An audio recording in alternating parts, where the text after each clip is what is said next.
Здравствуйте! В эфире программа «События недели», в студии Белла Кварчия. Некоторое время назад были созданы рабочие группы, которые занимаются разработкой комплекса мер, призванных реформировать экономику Абхазии. В нее входят около 2 десятков человек, специалистов в области экономики, администрирования и законотворческой деятельности. О том, что это будут за меры и в чем выражаться, мы обсудим с нашим гостем в студии немного позднее. А сейчас о наиболее заметных событиях этой недели.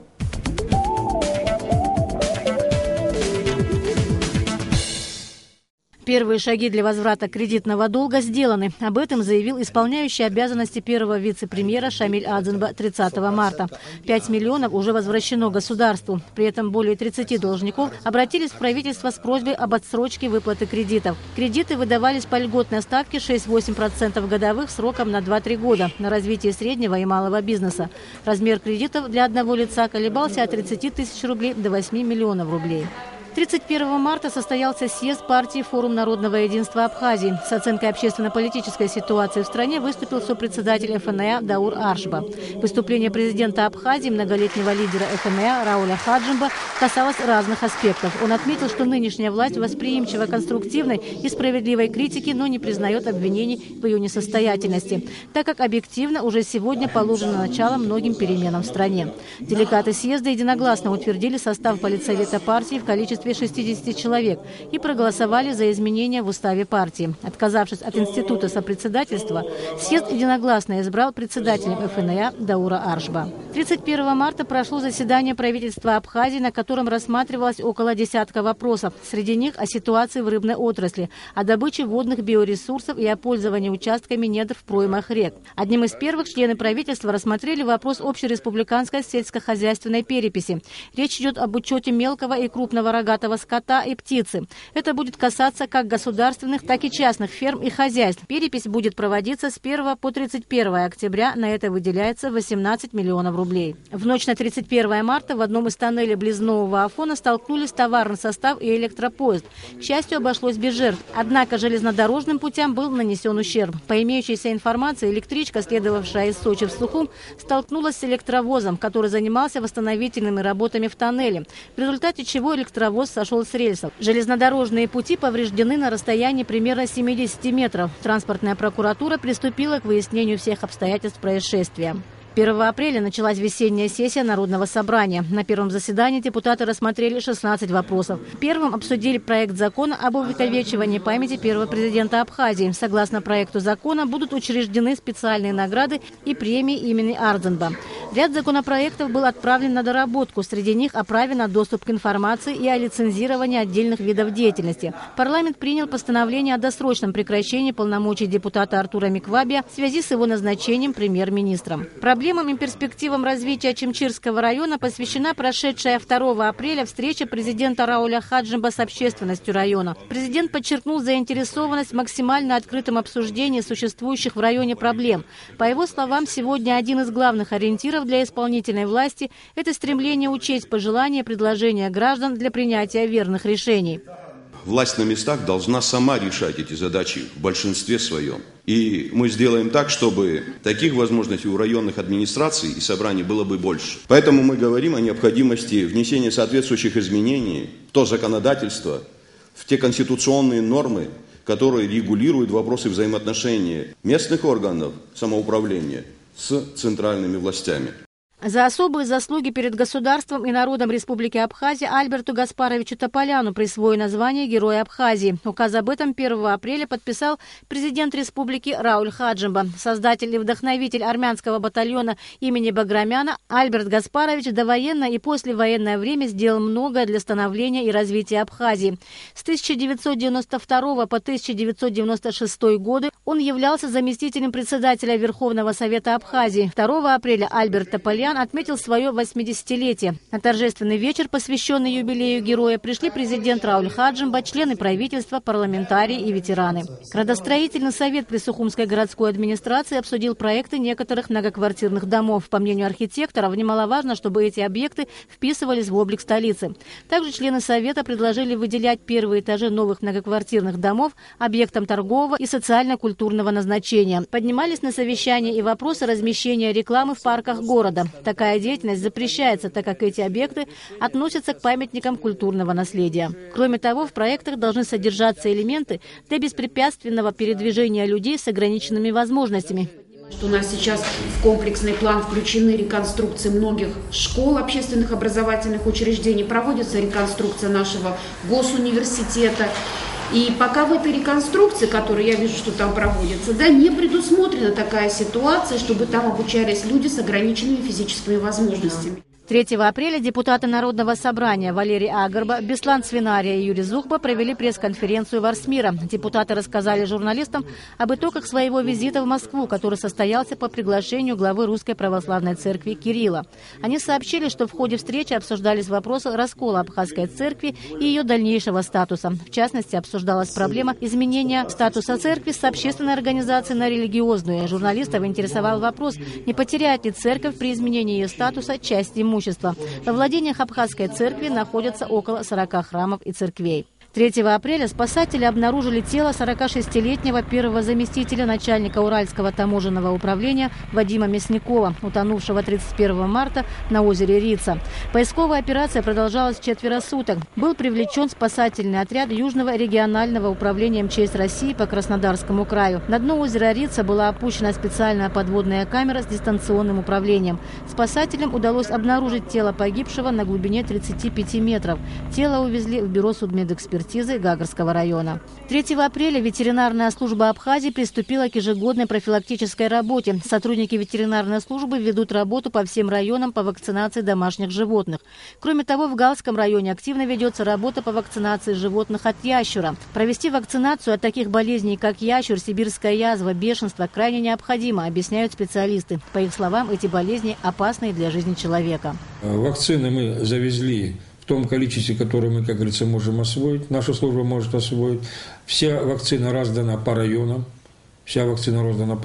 Но единственное, что беспокоит нашу службу, это низкая активность населения и отсутствие помощи со стороны глав администрации на местах в проведении этих мероприятий. Просьба ко всем владельцам животных относиться к ветеринарному специалисту, к его требованиям с пониманием и уважением. Эти работы, то есть вакцина, все это проводится бесплатно.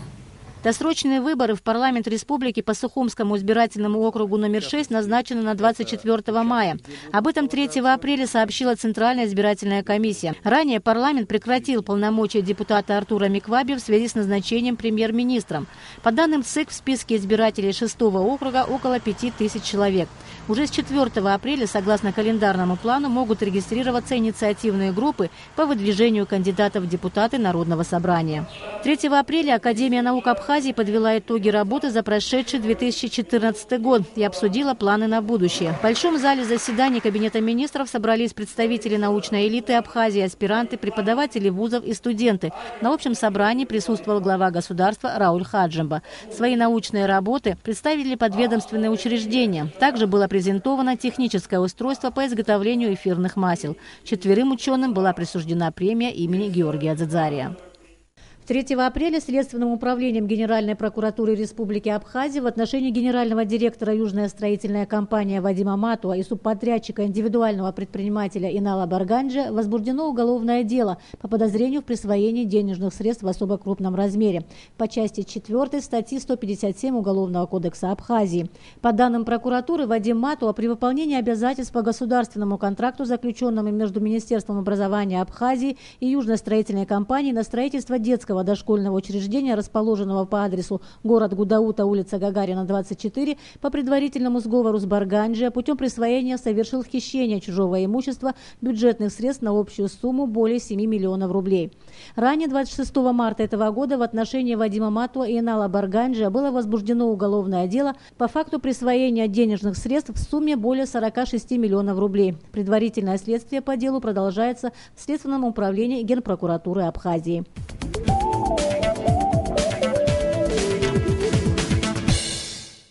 Таковы основные события прошедшей недели. А сейчас вернемся к нашей основной теме – о мерах, которые сегодня разрабатывают специалисты, чтобы вывести страну из затяжного экономического кризиса. Обсудить эту тему мы хотим с нашим гостем, исполняющим обязанности министра экономики Абхазии Ахрой Аристава. Здравствуйте, Ахра Шотович. Добрый вечер. Ахрашотович, на этой неделе президент Рауль Хаджимба сделал несколько заявлений касательно мер по экономическому реформированию страны. Это было сделано в интервью «Эхо Кавказа» и на встрече с общественностью Очимчирского района. Вот перед тем, как мы начнем нашу беседу, я бы хотела, чтобы мы посмотрели фрагмент выступления Рауля Хаджимба в Очимчире. Резервы у нас есть. Большая половина налогооблагаемой базы, порядка 70%, находится в тени. Только порядка 30% из общей массы этой налогооблагаемой базы дают нам платежи в бюджет государства. И мы вот эти 30% обременили, и серьезно обременили.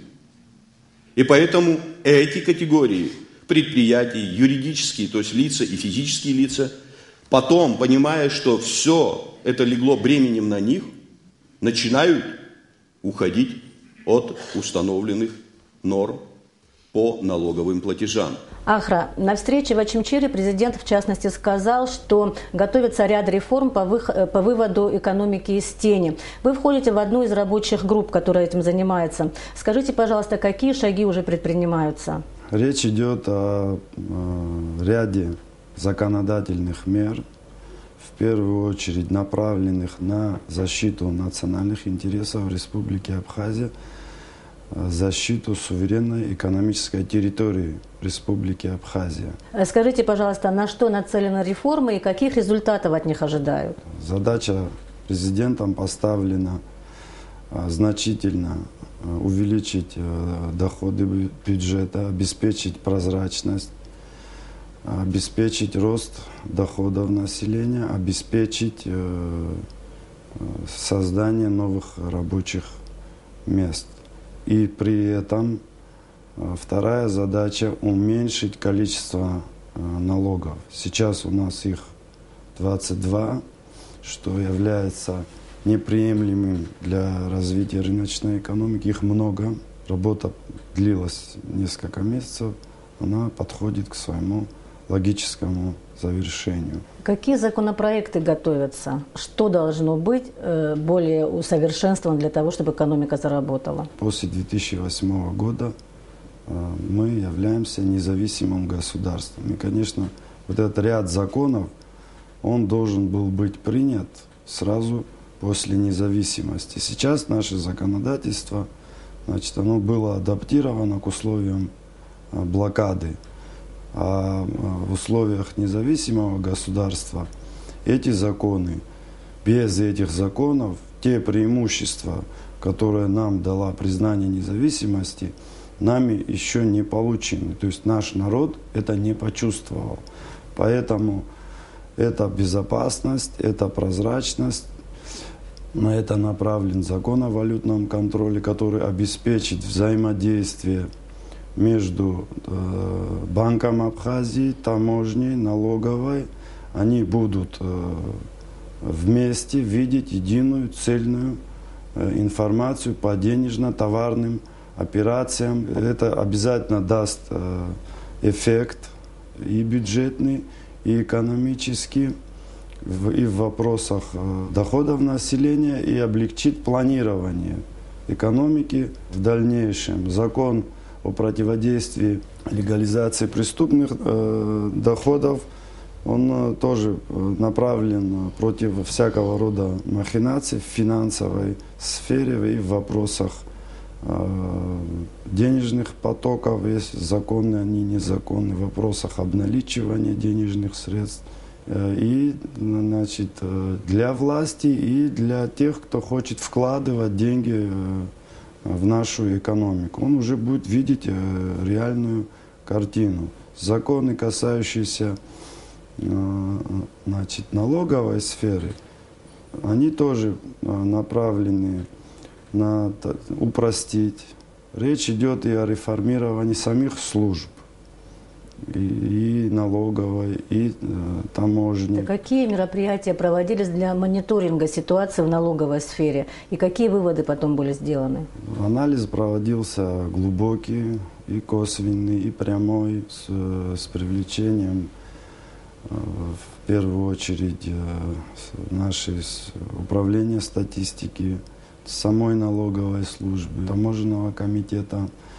Были проведены многочисленные встречи с бизнес-сообществом. В налоговой сфере сегодня не устраивает власть ситуация, когда одни платят налоги, а другие, и их большинство значительно, они их вообще не платят. Или платят очень мало. И анализ показал, что у нас бюджет Абхазии практически наполняет около 10 компаний. Крупные плательщики. И если соразмерить это, перенести на всю экономику, естественно, получается картина сейчас не, скажем так, мягко, нехорошая. Абсолютно справедливое законное требование тех компаний, руководителей или владельцев обеспечить равные условия ведения экономической деятельности для всех. Вы говорили, что очень тщательно мониторили ситуацию, да, которая существует у нас в экономике. Как учитывались пожелания обычных людей, которые занимаются бизнесом или хотели бы заняться бизнесом? Как-то это будет отражаться в тех шагах, которые вы будете предпринимать? Естественно, наша задача, президент поставил задачу обеспечить рост экономики. Что это значит? Это значит, чтобы мы зависели не только от курортной сферы, но мы имели предприятия, которые будут производить конкурентоспособную продукцию и желательно экспортоориентированную. В связи с тем, что Министерство экономики объявило о том, что принимает, рассматривает проекты, наши, особенно молодые люди, проявили активность. Сдано более 100 проектов. Из средств массовой информации знаем о том, что уже готовится бюджет 2016 года. Скажите, каким образом это происходит? Какие основные направления уже формируются? Речь идет уже о бюджете развития. Это будет бюджет развития. Это будет ситуация, когда мы будем иметь свои деньги, которые будут идти не только в социальную сферу, но они пойдут в экономику. И, сейчас те инструменты, которые будут позволять иметь свои национальные инвестиции, и которые будут отражены в бюджете Республики Абхазия, то есть это будут наши деньги, которые мы будем вкладывать в будущее, то есть в экономику, в рабочие места, в предприятия. В этом направлении ведется большая работа с Национальным банком Абхазии. Есть предложение Министерства экономики, есть предложение Министерства финансов. Инструментов достаточно. Это могут быть госгарантии, это могут быть субсидии, частно-государственное партнерство. Я все хочу приблизить вот эту ситуацию, о которой вы говорите, да, такую хорошую, привлекательную ситуацию, к тому, что есть у людей на самом деле. И поэтому предлагаю вам посмотреть опрос, где люди высказывают свое мнение, свои пожелания по этому поводу. Если никакой помощи от государства не будет, как бы легче, чтобы нам было хотя бы малый бизнес, да? Если не будет, то нам очень тяжело будет. Мое личное мнение, чтобы как-то развить свой бизнес, естественно, мне хотя бы пару лет нужно, чтобы с налогами было как-то попроще. У меня малое количество людей работает, но, по крайней мере, то количество, которое работает, я им даю работу, они зарабатывают небольших денег, и душить их налогами и лицензией, я думаю, что это неправильно. Насколько высокими должны быть налоговые ставки для предприятий Абхазии? Будет ли разница в величине налогов между предприятиями для крупного бизнеса, предприятий среднего и мелкого бизнеса? Налоговые ставки, конечно, имеют значение, но здесь речь идет уже чуть-чуть о другом. Более существенно влияет их количество. Мы тоже об этом выше говорили. Налогов не должно быть чрезмерное количество. Стандарт принятый, скажем так, в экономике, в экономиках успешных, у них они варьируются до 12. Бывает 14. У нас их 22. Вот где проблема. Их не должно быть чрезмерное количество. Что касается ставок налогов, они у нас по сравнению с другими странами, такими как Германия, Португалия или Канада, или Словакия, они не такие уже большие. Подоходные у нас 10%, НДС у нас 10%, значит, налог на дивиденды 10%. В других странах эти цифры от 15 и выше по тем же налогам. Поэтому предложения мы получаем, мы общаемся с широким кругом предпринимательской среды. Конечно, мы постараемся учесть все эти пожелания. Что касается малого бизнеса, идет работа над законом о малом и среднем бизнесе, где будут четко определены критерии. У нас в следующем этапе, и как раз вот эти вопросы, значит, после середины апреля, скорее всего, мы уже перейдем к этим вопросам. У нас много крупных и средних предприятий ушли вот именно в эту тень под спецналог. Это видно по отчетам, это видно по товарным потокам. Разница между тем, кто работает добросовестно, и тем, кто, скажем так, уклоняется от уплаты налогов, достигает 7-кратного размера. 7-кратного размера. И это недопустимые вещи. Неуплата налогов – это вопрос национальной безопасности, вопрос вообще существования самого нашего государства. И мы, конечно, должны будем потихоньку осознать, что налоги надо платить. Со стороны Министерства экономики мы предлагаем, и нас активно поддерживают, тем, кто работает добросовестно, будут и кредиты предоставляться, и госкарантии. То есть тот, кто понятен для государства, будет максимальное внимание во всем. Будет создан реестр добросовестных участников экономической деятельности. И те, кто будут работать в соответствии с законом, те, кто будут добросовестно исполнять свои обязательства перед бюджетом, перед народом, им будет максимальное внимание. Поощрительные меры, набор этих инструментов будет крайне широк. Этот набор мер будет и у правительства, этот набор мер будет и у Банка Абхазии. То есть таким образом сделать, так сказать, введение честной игры престижным и выгодным. Естественно, конечно, оно должно быть выгодно. И люди это поймут, что жить и работать, именно работать честно, это выгодно. В каких частных вещах будут воплощаться реформы? Что это будет на практике значить для людей? В связи с этим хочу вам показать один сюжет, который проиллюстрирует нашу тему. Фирм такси в нашей стране много, только в столице их насчитывается более 30. Авто с шашечкой, а чаще без, может доставить нас не только в любой конец города и республики, но и за пределы страны. Между тем, уже 2 года этот вид предпринимательской деятельности в Абхазии не лицензируется, то есть не отчисляются налоги в бюджет города или района. При этом ни одна фирма за прошедшие 2 года не снизила тарифы. А ведь этот вид деятельности, кроме того, должен облагаться специальным налогом. В конце 2014 года, в декабре 2014 года мы провели мероприятие совместно с Генеральной прокуратурой, отделом транспорта администрации города Сухум, сотрудниками ДПС города Сухум и центральным аппаратом налоговой службы Республики Абхазия. Мы провели какую-то разъяснительную беседу с людьми, занимающимися данным видом деятельности. Частным извозом в нашей стране может заниматься любой желающий. Цвет, марка и тип автомобиля в данном случае не имеет значения. Главное, как говорится, желание. В 2013 году данный вид деятельности был исключен из реестра лицензируемых видов деятельности, и, соответственно, после этого люди занимались частным извозом, и регулировать количество этих предпринимателей с нашей стороны было немножко сложно. Совместные рейды и проверки проводились и по маршрутным такси. Как выяснилось, число частников, не состоящих на учете Сухумского Сухумского АТП предостаточно. Каждый из них ежедневно зарабатывает деньги. При этом платить с них налоги почему-то не считает нужным.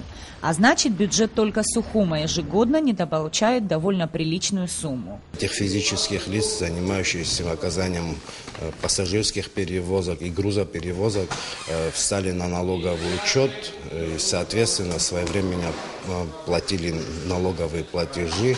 Похожая ситуация и в сфере репетиторства. Большое количество педагогов никак не оформляет этот вид предпринимательской деятельности, получает доходы. При этом они нарушают законодательство республики. Данная категория людей подпадает под уплату спецналога согласно нашего законодательства. И нами было направлено письмо в отдел образования города Сухум и руководителей школ с просьбой оказать нам содействие для того, чтобы поставить данных людей данную категорию физических лиц на налоговый учет.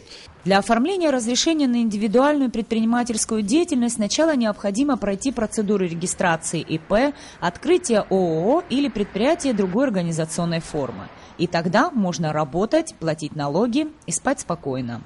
Нисфа Аршба, Георгий Кутарба, Абхазское телевидение.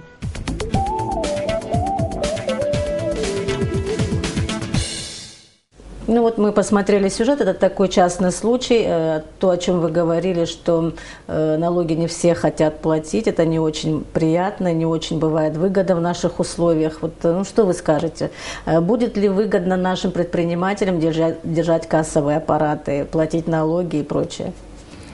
Ну, что касается кассовых аппаратов, сейчас, конечно, идут на эту тему споры, мы должны к этому прийти, кассовые аппараты нужны. В первую очередь они обеспечивают, то есть чек обеспечивает защиту прав потребителей, когда потребитель может предъявить претензию за некачественно предоставленную или услугу, или товар.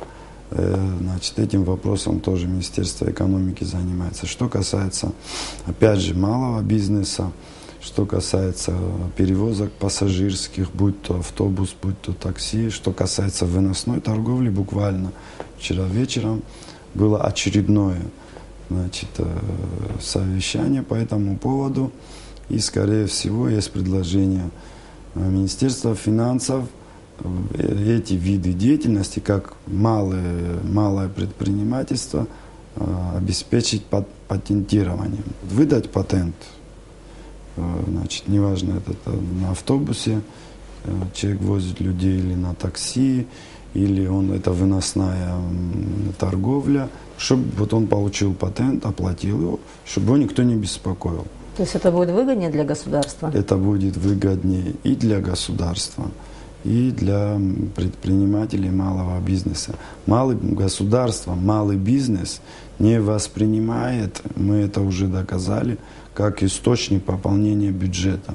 Нам важно, чтобы они работали и им не мешать. Сумма платежа будет мизерная. То есть это практика тоже в успешных странах. Главное, что у людей есть работа, они могут заработать деньги и принести домой. Скажите, были ли у нас случаи привлечения за неуплату налогов? Скажем так, попытки.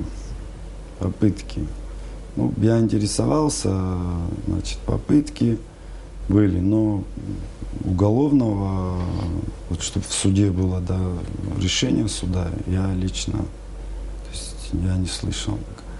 Во всем мире налоговые преступления, значит, к ним очень пристальное внимание, они относятся к вопросам национальной безопасности, у нас они не относятся. У нас это на уровне хулиганства. Скажите, но все-таки планируются ли меры по ужесточению каких-то вот вещей, направленных на оздоровление экономики? Предложения были. И со стороны Министерства экономики тоже. Особенно, где мы имеем болевые точки. То есть, в первую очередь, у нас не предусмотрено наказание, допустим, за завышение смет. Хотя в других странах за завышение смет, за умышленный ввод заблуждения, за попытку незаконного присвоения средств, наказания очень тяжкие. И это выделено в отдельный вид преступления. У нас нет наказания, допустим, за выманивание кредитов. То есть это когда человек вводит в заблуждение руководство банка, чтобы получить деньги и использовать по нецелевому назначению. Нету никакой ответственности. У нас нет ответственности за ложные кредиты. А во многих странах мы смотрели, это отдельный вид преступления. Что это ложные кредиты? Ложный кредит – это когда банкиры нарушают законодательство. То есть они знают, что вы этот кредит используете не по назначению, но кредит они вам дают. Вы знаете, мы стараемся все законодательные инициативы соизмерять с нашим менталитетом и с нашей культурой. И, конечно, палки перегибать тоже не стоит. Но если есть проблема, и найти какое-то, скажем так, соломоново решение, среднее, все надо. И эти болевые точки, связанные особенно с коррупционными преступлениями, обязательно, значит, юристы над этим, и администрации президента, и Генеральной прокуратуры, я знаю, что они работают. Когда мы вступим в активную фазу ощущения вот этих реформ? Активная фаза уже, наверное, начнется, как только эти законодательные все предложения поступят в парламент. В любом случае, любой закон, он носит не только прямой характер, он носит и косвенный характер. Это сигнал и внутри страны, в общество, и за пределы Абхазии. Если люди, которые обладают финансовыми средствами, они это увидят в любом случае, они поймут вектор направления, что это вектор положительный, это вектор на созидание, это вектор на рост. И активность в нашей стране резко увеличится и по привлечению финансовых средств, которые пойдут на кредиты, и по привлечению инвесторов. Я в этом даже не сомневаюсь. То есть мы ставки налогов не поднимаем, мы, наоборот, количество налогов предлагаем уменьшить. И я не вижу, значит, наше министерство предлагает их вот сходу внедрять. Есть те меры, которые непопулярные, а к ним я отношу законы, направленные на усиление финансовой дисциплины. Ну, кому-то понравится, кому-то не понравится, но без этого не может быть значит, роста экономики и успеха в экономике.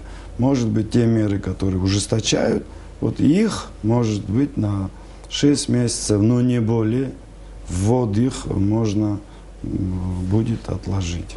Но вводить их тоже все надо. Спасибо, Ахрашотович, за беседу. Это все, что я хотела спросить. Вам тоже спасибо за...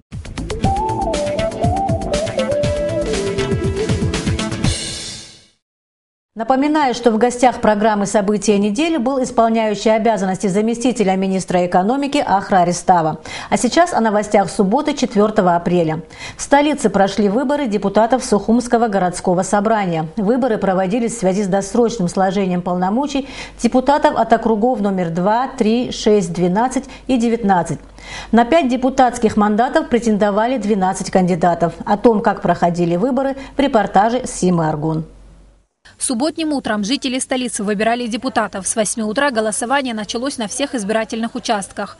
По данным избирательной комиссии по выборам в органы местного самоуправления города Сухум, голосование проходило в рамках действующего законодательства. Жалобы и обращения в комиссию не поступали. Выборы проходят нормально. Явка, к сожалению, не такая, какая хотелось бы. Нарушений никаких нету. Просто у нас это давняя проблема. Вот с границами была небольшая проблема на одном округе. Люди пришли, хотели голосовать, но просто там улица такая, там тупик первый, тупик второй назывался. Мы поехали с представителями и самой комиссии, и всех 3 кандидатов. Они посмотрели, сверились с картой, с имеющимся у нас законом о границах округа. и людям разрешили голосовать. В списке избирательного участка округа номер 6, который расположен в детской поликлинике, 1432 избирателя. Активность избирателей высокая. Об этом можно говорить по количеству проголосовавших. На 14 часов было зарегистрировано 356 избирателей. Выборы у нас проходят без нарушений правил, начались вовремя. У нас все было готово к этому процессу. На данный момент явка составляет 356 человек. Несмотря на ненастную погоду, с самого утра жители Сухума приходят сюда, чтобы выполнить свой гражданский долг. Ведь с выборами они связывают надежды на лучшую жизнь. Думаю, будет что-то лучшее, что-то сделать для города, что она выступала вообще, за кого я пришла вообще, за кого я голосовала, как она по телевизору, что мы видели. Если что она говорит, это сделает, очень будет хорошо для нашего города. На избирательных участках от каждого кандидата по одному наблюдателю. По их словам, нарушений, которые могли бы повлиять на итоги голосования, зафиксировано не было. Я хочу отметить, что участок открылся вовремя. С утра были все представители, всех наблюдателей. Единственное, начало чуть-чуть омрачила ситуация, связанная с тем, что вот, в частности, с кандидатом, чей интерес я представляю, бюллетени на абхазском языке были с ошибкой в имени, фамилии, в имени. Но быстро, оперативно связались с комиссией и приняли решение эти бюллетени, часть бюллетеней, которые были на абхазском языке с ошибкой, они были изъяты. С утра пораньше люди идут, все надеются на хорошие кандидатов, депутаты, которого они избирают. Уже явка состоялась к 2 часам дня, все идет нормально, без никаких нарушений. О том, как проходили выборы на всех округах и участках, желающие могли наблюдать на сайте избирательной комиссии Алхра.орг.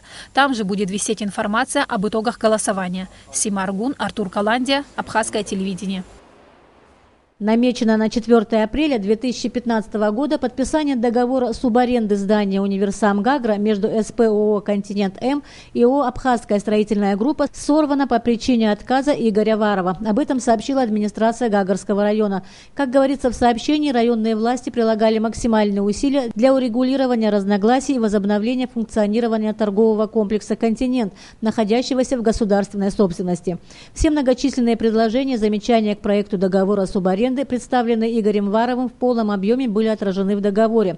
Подтверждением этому является одобрение и визирование сторонами проекта договора 27 марта 2015 года, о чем были информированы участники акции протеста главой администрации Гагарского района. Однако, несмотря на достигнутые договоренности и намеченную дату подписания, соучредитель СП ООО «Континент-М» в одностороннем порядке отказался от подписания договора субаренды, отмечается в сообщении для СМИ администрации Гагарского района. Более половины этапа «Зима-весна» проекта «Горная Абхазия. Времена года» уже позади. 11 марта завершилась 3-я экспедиция. 3 апреля представители власти, научной среды и участники экспедиции подвели промежуточные итоги проекта и оценили его перспективы на круглом столе, организованном компанией «Аквафон». Нисва Аршба расскажет подробности. Участники одного из самых масштабных проектов, ученые и журналисты собрались в новом конференц-зале компании «Аквафон». Делились эмоциями и впечатлениями, рассказывали об увиденном и планах, которых, как оказалось, у участников проекта «Горная Абхазия. Времена года» еще великое множество. Разговор получился на удивление яркий, интересный и красочный.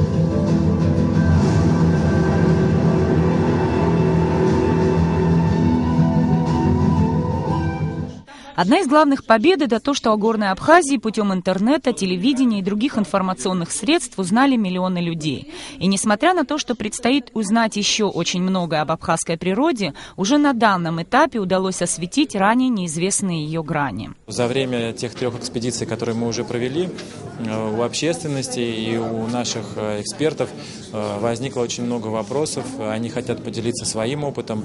И вот сегодня такой промежуточное подведение итогов проекта «Горная Абхазия», где мы расскажем о том, какие цели и задачи мы перед собой ставим, что уже сделано, и, соответственно, надеемся услышать интересные вопросы и дополнения от наших экспертов.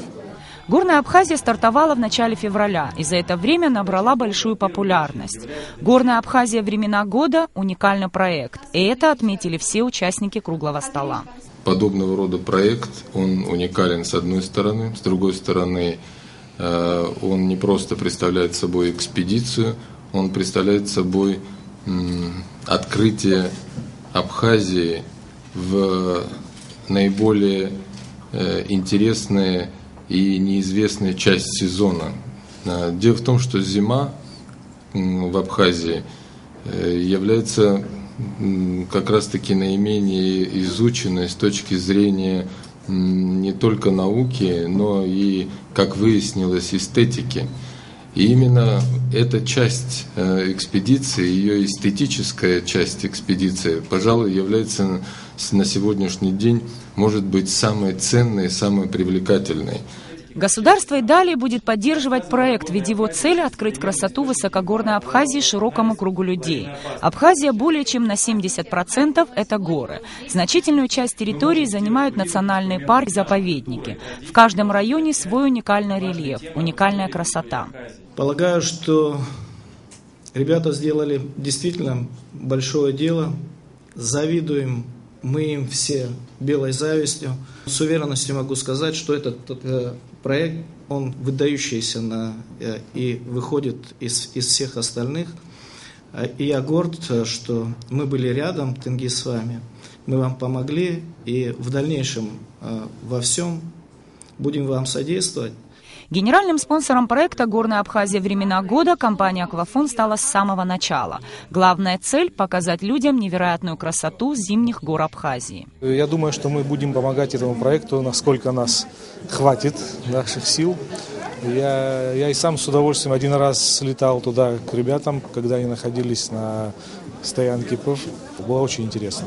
За разговорами пролетел не один час. Участники круглого стола говорили о ценности природы, экосистемы гор, запретах и правилах, которых на протяжении сотен лет придерживались наши предки. Завершением мероприятия стало торжественное награждение победителей масштабной интернет-акции Сычхатыла, организованной компанией «Аквафон» в рамках проекта «Горная Абхазия. Времена года». Ее победителем стала Амина Кварчия. Приз, сертификат на полет с командой проекта на вертолете вручили сестре-победительнице. Сама Амина находится на учебе за пределами страны. Хочу выразить огромную благодарность команде «Горной Абхазии» и генеральному спонсору «Аквафон» за такой интересный и креативный конкурс. Работ было прислано много. Организаторы акции Сычхатыла учредили еще несколько номинаций. Лучший пейзаж, новое измерение и тропой экотуриста. Лучшими стали Георгий Салакай, Ираклий Квициния и Амин Адбар. Нисфарш Басаида Гухава, Абхазское телевидение. Это все новости, о которых мы хотели вам рассказать. До встречи на следующей неделе.